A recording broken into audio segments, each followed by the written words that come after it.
Rolling. Look beautiful? Oh, thanks, man. Too, I'm excited. I've been waiting to just talk to people about it because it was such a good week.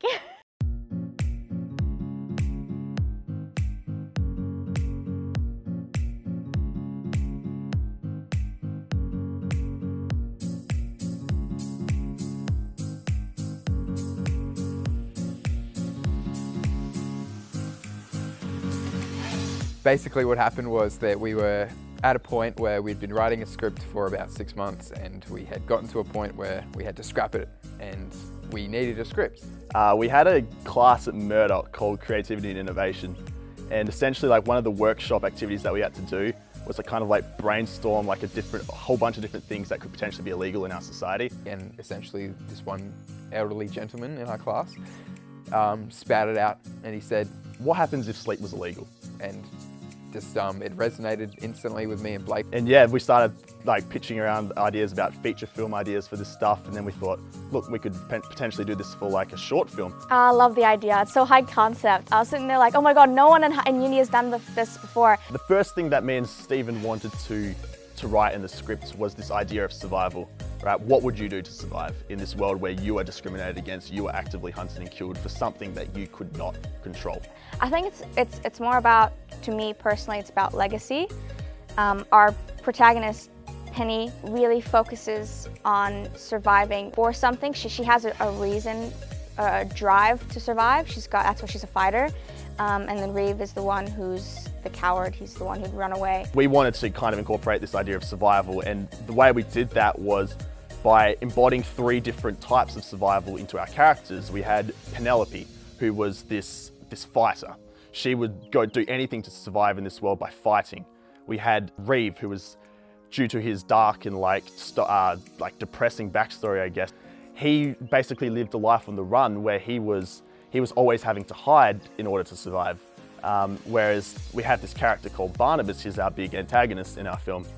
But he basically was the extremist version of survival. And we just wanted to kind of encapsulate those 3 kind of modes of survival and embody it into our 3 characters so that it conveys our theme.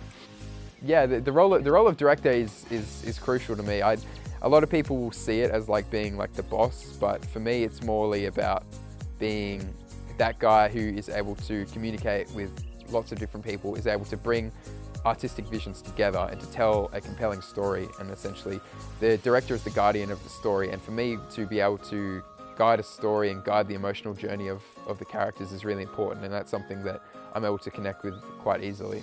What I enjoy about being the director of photography is just being able to kind of bring up and create my own visual aesthetic, something that is like makes me an author, I guess, and have my own like kind of style to this film that I could apply to something that was my own. Essentially, if you think about it, you have the director's vision, you have the production designer's vision, you have the producer's vision. It's kind of my job to grab all 3 of these visions and then put it into like a single kind of video format for them. The best part about me being producer on set was just being in awe of just how everyone put 100%. Like everyone lived in this space. Everyone lived Sandman for a good week. And just the rewarding part of being a producer in that sense was I was able to take a step back and say, hey, oh my God, everyone's doing an amazing job. I'm so proud of everyone. Every single person that was involved in this team, regardless of how the film turns out in the end, every single person in that team put 100% passion into it. They wanted it to be the best it could, and that's the main thing you want in a film. You want people to be passionate about it. If you don't have people who are passionate about it, they don't care, the product turns out crap.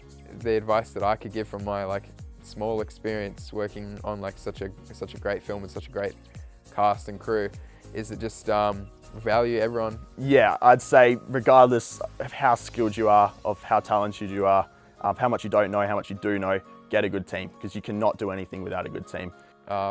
Just make sure that you have a good working relationship, make sure you prepare, and make sure that you know what you're doing, because honestly, like if you give everything to your cast and crew, then they'll give everything back to you. And as the director, you are the champion of the story. And I was lucky enough on Sandman to be confident in what I was doing all the time, which I think helped everyone.